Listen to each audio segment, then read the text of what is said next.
what you're looking like at the moment, because I'm putting it up to you as a nice. Okay.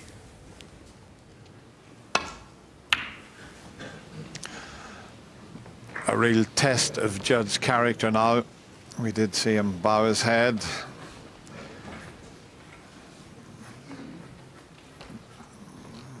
Well, we've showed you it a couple of times, but this blue, how many times would one of the greatest potters we've ever seen miss that? But that's what can happen at the Crucible, even to the most experienced. All makes it fascinating to watch.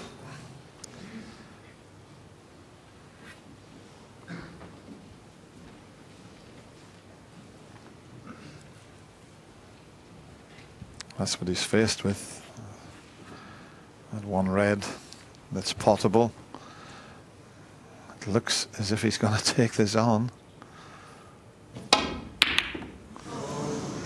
Now, where's the red going? Where's that red going? Oh, just misses the white. It may have looked a little reckless, but that was a calculated risk that he took there. He knew he could slide the white down the table off the bunch. And when he missed that cannon on the red, it was safe.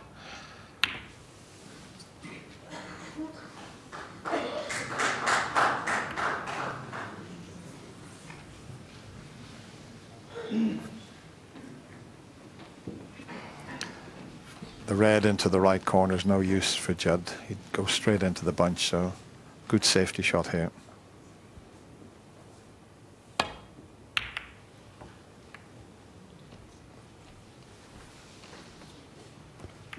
All week long, Judd's been playing safe and missing the baulk colours just when he needs it most. All of a sudden now the baulk colours are getting in the way.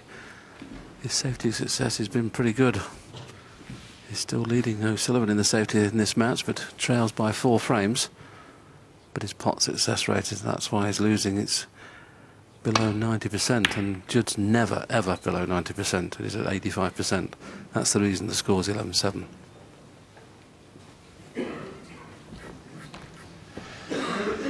Well, this is a bit of a chance for Judd here. Coming around to have a look. He knows that the black is available to him. He's got a slight angle. If he doesn't fancy holding for the black, he can get back for the blue.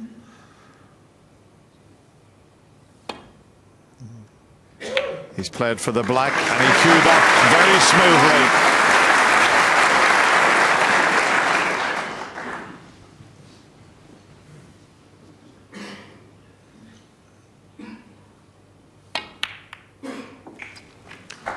Beautifully played. He could do with getting the pink out of the way. It's just hampering the black slightly, but doesn't have to play for the pink here. 9. But he has. I'm just looking to see where the pink, if the pink spot's available. If it's covered, it'll have to go up onto the brown. Yeah, no way on there for the pink, so up to the brown spot.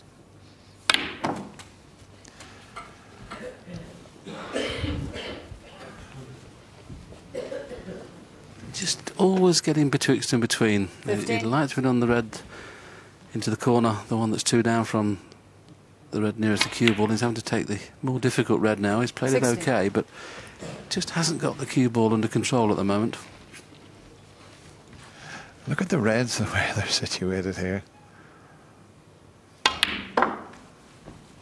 It's like a little question mark there, looking at it from the side. And we know the answer to the next question. 18. There's 2 reds that pot. The one at the back of those 3 will pot. The one in the middle of the 3 will pot. Played the middle one, which of course opens 19. up another red. May play the cannon into the 2 reds directly above or where the pink spot is now. That will open 3 or 4 reds.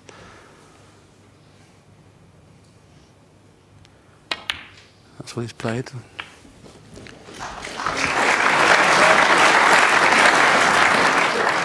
Nicely controlled 26. cannon. And Judd 27. could do with a frame-winning break here just to show Ronnie that he's still in good form.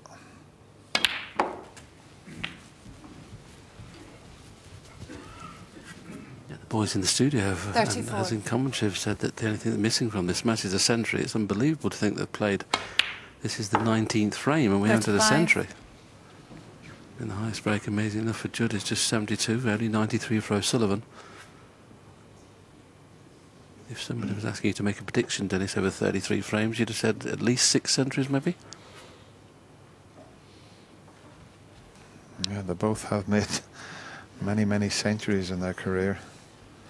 Judd has made 210, and Ronnie's up at, I think it's about 670. In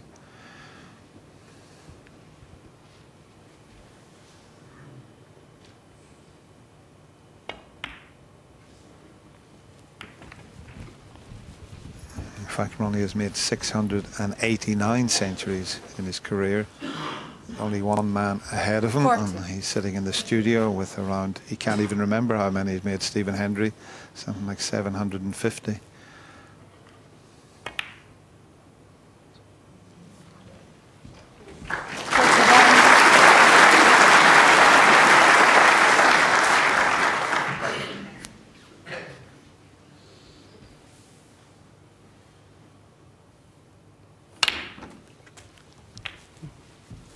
Well, having missed such an easy pot to possibly win the previous frame, 48. you have to take your hat off to this young man.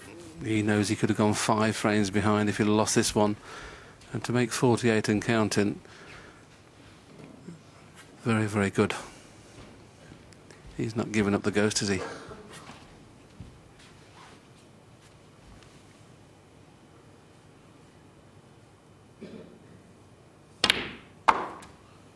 $49.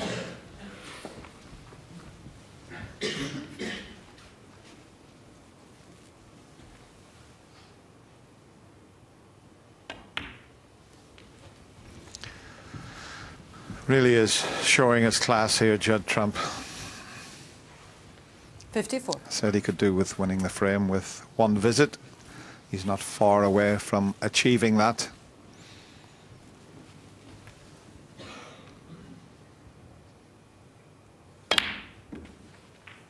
$55.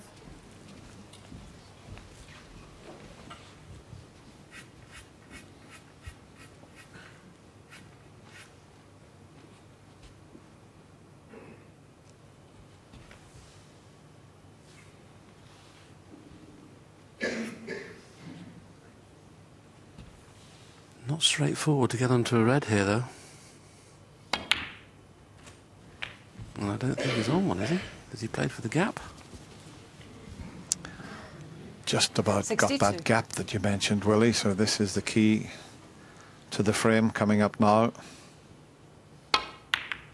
There's the gap. There's the red. 63. The brown would put him 67 in front, with still a possible 67 on the table.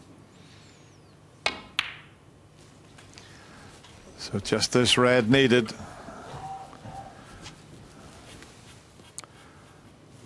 $67.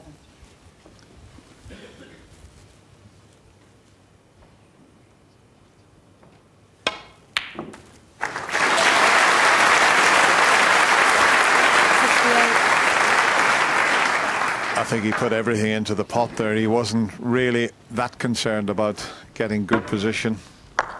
He knew that was virtually frame ball. Now the blue to make absolutely sure. He missed a similar blue, but there's not as much pressure on this, and it becomes a little bit easier.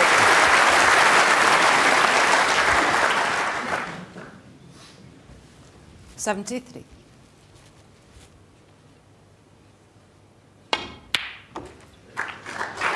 $74. This has been a superb effort from Judd Trump. It really has.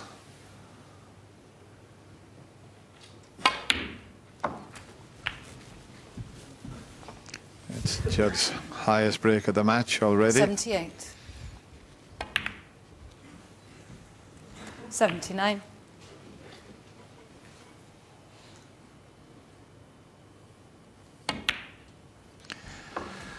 He's already had 6 centuries in this year's World Championship. We've had 44 in total. 83.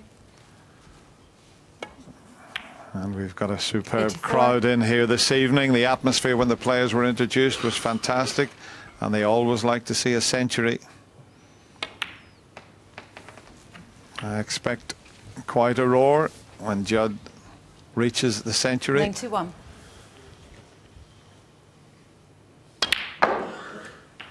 $92.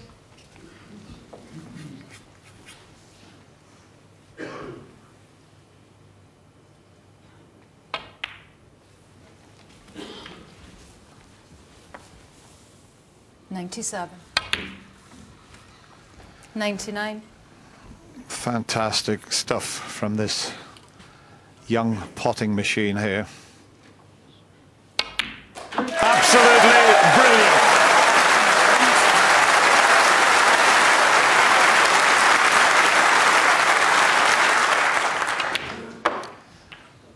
Well, Willie, we thought this was going to be a brilliant session. It's certainly proving to be so. Oh, look at the side on that. That white almost came backwards. It's still spinning. Judd's looking at the white to see it stop spinning. He had that much side on it. He does like to entertain, doesn't he? Now this black might finish up in the front row. 117. Attention, all pockets, and look out in the front row. Oh, he spoiled it. He spoiled it. What a performance from Judd Trump. That's just what the doctor ordered. And this crowd certainly enjoyed that century break. But he's still 3 behind. It's 11-8 to Ronnie O'Sullivan. You get the feeling that Judd Trump was perhaps listening to that commentary. I was expecting to catch that black ball over here in the Winter Garden, to be honest with you. I was going to expect him to give that everything, but what a response from Judd. Fantastic. I think that's what's improved so much about his game, really. I don't think he's hit the height scoring-wise in the tournament that we usually see from him, but I think character-wise, I think he's improved so much. I think a lot of his safety this morning was very good, but when he's been, when he's needed to answer the question in this tournament, he's found it. I think the lads in commentary said he needed a big break, not just in this match, but in this tournament, and also just to relieve the pressure a little bit, Stephen. Yeah, well, he hasn't done enough of it for me in this match, and I think to compete with O'Sullivan, you have to be winning frames in one visit, and not just one visit, your first visit to the table, to really keep O'Sullivan cold. He hasn't done enough, but that's obviously going to give him a huge boost. It gets the crowd going a bit, and it was a fantastic performance, a lot of character. And he's right back in this. Oh, absolutely, he's in it. I mean, if he'd have lost that one there, he was looking at, a mini mountain. OK, there's a long way to go to get to 17 before you get through, but he wouldn't have been happy with that. The funny thing is, if he wins the next frame, despite missing the blue in the last, he's sort of shared the session 2-2, and he's certainly back in it.